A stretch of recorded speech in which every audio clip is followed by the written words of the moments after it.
So, for all those that didn't know, I had just joined the U.S. military, um, the U.S. Navy. I did my solemn vow, my oath.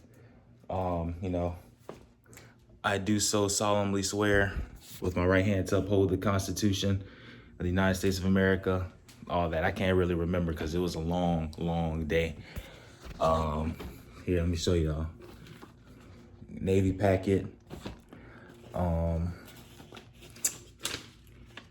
Restrictions of the I don't even know if I can show this or not. Look, restrictions of personal conduct sheet or whatever.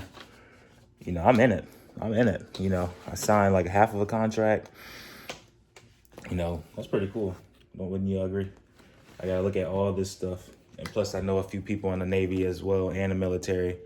So I gotta make sure that I look into all this too, man. But I just joined the US Navy and it's been a trip. I wanted to make the video yesterday. I wanted to do it the day before, but I just didn't feel ready at that time because there's just too much happening. And I didn't want to shoot a raw video, which would probably have been cool. I think a raw video of me joining the US Navy, y'all getting all my emotions would have been cool, but it wouldn't been a I'm not gonna say an accurate video, but y'all probably see more so the negative than the positive right now because, at that day, that time, when I was at the damn MEPS in New Orleans for like 14 hours, it was hell. My only job was to just go in, pick a job, swearing. But I had to wait for 25 other people who had to get medically cleared, who had to take the test, and they get to go in. But because I have my last name starts with an S, I had to wait all the way to the end. All the way to the end. It was me and this white kid. We had to wait all the way to the end, man. And, I didn't know what his experience was, but just looking at him, I could tell he was like heavily agitated like I was.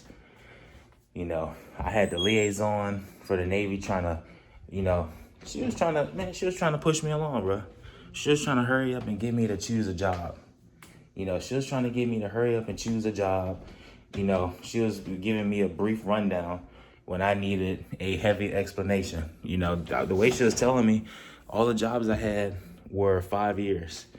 4 years mandatory, 1 extra year mandatory, 12 months, and then 3 years reserve in case something goes down. So I got a 5-year contract, and the job she's reading to me, I don't like these jobs, man. I had to talk to my recruiter. I said, I need to speak with my recruiter. I was like, I need to speak with my recruiter because she's telling me the jobs, and it was like being a mechanic or being some kind of electrician. I said, no, that is not what I am. That's not what I'm made for. You know what I'm saying? That is not me. And the jobs she's reading are just trash, garbage. So I'm like, I need to speak to my recruiter. I'm leaving. And she's having an attitude and stuff like that, and I get it. That's why I didn't make the video yesterday. I understood. You're the liaison. There's only 2 of you. Your coworker looks sick as hell. The last time I seen the other coworker, which was like 7 months ago, she looked sickly. She's wearing a mask now and she looks sick. She could be walking around with damn COVID. Hopefully just the flu. But it's only 2 of them in there. And then there's like 2 other people, but they look like citizens or something. This really fine older white lady. She's fine as hell. She got ass too. But her and some and an older white guy, cool guy. And he's like, I don't know what he is, but man, he should be helping them so we can get out of here. And then there's some woman up front, and I'm asking her for my phone, like different stages of the day. And it's like I'm pissing her off. You know what I'm saying? Because I want my phone. All we're doing is waiting. Like what I would be doing with my phone. Like what can I be doing with my phone? I'm not cheating. I'm not trying to cheat for the ASVAB or a podcast test. I'm not trying to look at how to get over on the damn drug test because I already passed my drug test. And also, what's it called? I'm just sitting down waiting to pick a job. Like I could be looking for better jobs, with what I'm getting. And I said, I need to speak with my recruiter. And the lady up front wouldn't want to open the door for me to get my phone. And I'm just like, hey, you need to open this door so I can get it, and she was opening it, and I'm talking to my recruiter, and I'm telling him, I said, look, these jobs, you need to break them down. I said them straight up. I didn't tell him directly what I was thinking, but indirectly he knew what it was. So he's like, okay, here, this is what it is. And I picked a job, and I picked Alpha Zulu, Aviation Maintenance Administration. So we'll be looking at the planes, the flight logs, seeing how much stuff goes into what, just a general understanding. And I was just explaining that, hey, you wouldn't be a paper pusher. You'll be out and about looking at stuff on the field. And I said, hey, if that's what it is, I'm cool with it. But, at that point, man, I was ready to walk out. I was ready to tell my recruiter, I'm not going forward with this. I don't care how many months was put in. I don't care what the 7 months were. I'm not going to do this. I'm not going to do it. I'm not joining the U.S. Navy. I don't care if this is the last shot. I don't care if this is it. I don't care how many officers or how many people put their name on the dotted line next to my documents, my charges. And I didn't care if the admiral signed it. I don't care what happened in that 7 months progress. I was not going to choose a job where, after I finish with the military, I go into the real world and it's something I don't like. Straight up, just wasn't going for it. So, I picked a job and I go back to the liaison, and my recruiter's like, hey, just be patient. Don't do extra because the liaison can just make your life worse. So I just went in there. I was being humble. I had other stuff happen the night before. But, I was just breathing. I was just doing my breathing techniques that I learned from this guy in Sioux Falls. And it helped me calm down and relax. And then I did some push-ups after doing the breathing. And probably shouldn't have did that. Because when I did the breathing. And the breathing almost knocked me out. I ain't gonna lie. It put me in a deep state of unconsciousness where I was present, but everything around me was just not there. It was weird. I wasn't knocked out sleeping, but I was just in stasis. I was doing my breathing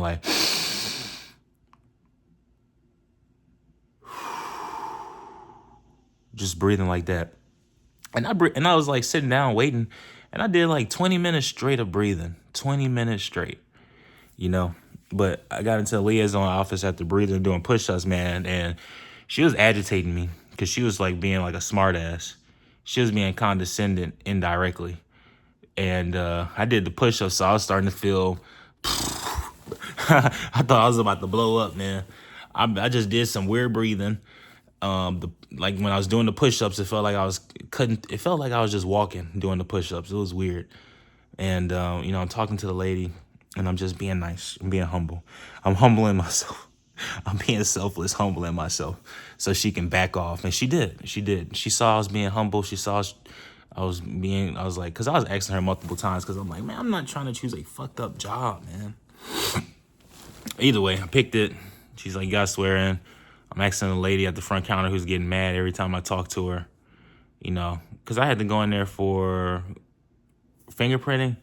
And I was trying to show these group of people. I said, hey, I got my folder. And she was like, what are you doing? You need to go back there. And I said, yeah, I'll go back there when I'm headed back there. I'm like, why are you being so mean and rude and shit? But that's not even the best part. But, after dealing with all that, I went to swear in. It was me and the white kid, because the white kid, he's 19 or 18. And he looked at me and he in a blank face like this. He said, are you finished yet? And I was just looking at him. I was like, almost done, man. We just had that look at each other hurry the fuck up. Stop playing and hurry up, because he was the last dude. I thought I'd be the last guy because his last name started with a P or something. But mine was an S, so I was very surprised. And I wasn't rushing. He was going to have to wait. I'm sorry. It sucks that it was you that had to be last, but I'm not about to pick anything. So it took me 30 to 40 minutes between walking back and forth, speaking with the liaison.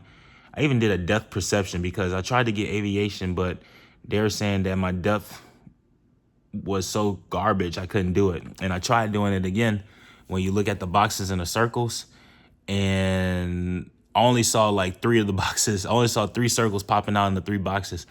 In the last 4, I couldn't see anything. I thought I was tripping. I was like, oh my God, I'm about to fail this test again. And I did. Because like one of the guys I met, he's doing aviation, but he's gonna be like the guys that's like directing the officers and the helicopters, the jets, the planes on where to go. Me, I'm just gonna be a part of a. We're gonna be. We're going to boot camp at the same time, so I'm not sure if we'll be in the same squadron. But if we were in the same squadron, he'll be the guy that's directly on the field, pointing them where to go. You know, directing the officers or whatever in the Navy or the Air Force. I think it's just the Navy because Navy has a bunch of jets too.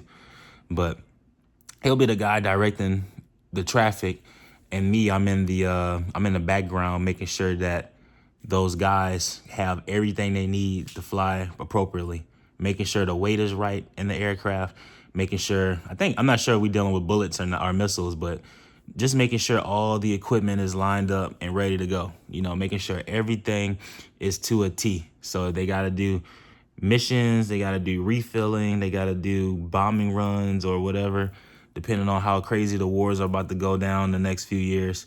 I got to make sure that the airmen and the Navy personnel, whoever, are good. So I'm not just pushing paperwork.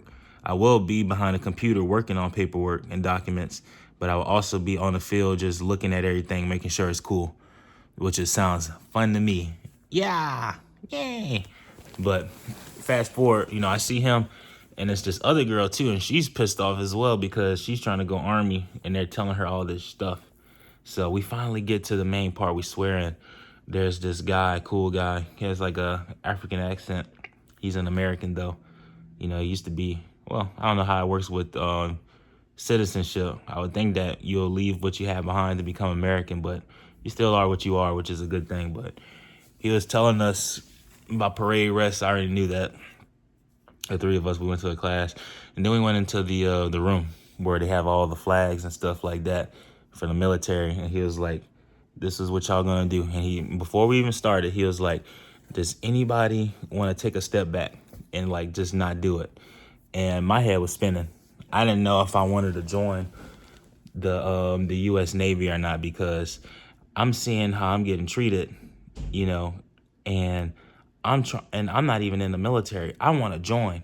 You know what I'm saying? I'm like, wow, is this how they're gonna treat me in the Navy? Like after I'm finished with boot camp and training and stuff like that? Like I put 7 months trying to get in. The first 5 months were brutal because I stayed in Louisiana when I absolutely hated being here. You know what I'm saying? I wanted to go. I wanted to leave bad, and I waited. And then I finally left. But it was painful. It was a lot of pain having to stay here. But I stayed. And, I'm getting into because they don't know my story. Those people, those women, yeah, they were black. I know y'all asking. Yeah, they were black women. Not all black women are like that, but holy shit. They were treating me like I was ugly or something. Like, what the fuck? But, because me, I was like, most people just back down. I don't back down. I really don't. And it's probably, my stature as a man, because I'm a big ass dude, and probably because my attitude as well, because I ain't taking nothing. I ain't taking shit from anybody, because when I was a child, I used to take shit from a lot of people, especially growing up in school. From elementary to high school, I used to take a lot of shit from people undeservingly. So as a grown ass man and adult, I don't take shit from anybody unless it's I know when to act. I know when to show them, and I know when to fold them. But they didn't know my story. They didn't know the 7 months I had to go through. They didn't know the desperation I felt to leave this state to join the military. They didn't know shit. So when I got in there to swear in, I was about to break. But I said, "Hey, you're emotional right now." I said, you have to swear that oath. You got to swear the oath, because how you feeling right now, you're not going to feel when you leave. And that was true. Me, the white guy who's like 18, this black woman that was like 28, 29, we swore our vows to the military. And then we went back to the room and we did the fingerprint authorizing that we are going to go. Because next month when I ship out for boot camp, we have to do some more paperwork. I guess tripling down on it. I don't know. But I was talking to the white kid, and he was like, "Yeah, I almost didn't join either, because he had to wait. He waited a long time." And I can only imagine what his story was. And if I see him again, I'm going to have to talk to him. I should have got his number. I got a few of their numbers, but his number I should have got for sure. But either which way, like my white friend from Wisconsin says, you know, we were like, yeah, we made the right decision. At first we were thinking we didn't, but I was telling him, say, yeah, we made the right decision. You may not feel like it now, but it will later. So we got out, you know, I'm talking to my friends, discussing what's going on. And, you know, once I got out of that shuttle van and got away from all those people and from the military, you know, I went into a CC's Coffee here in Baton Rouge, and I drank some coffee and I ate a chocolate chip cookie, man, and I was able to relax. I listened to some music. I was able to relax, and, you know, just thinking about everything, I made the right decision.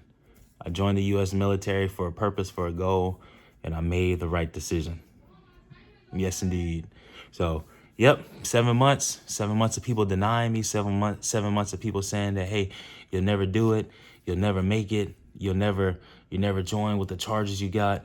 Your life will be very limited. People, the naysayers, the doubters, everybody who tried to doubt me, all my doubters failed.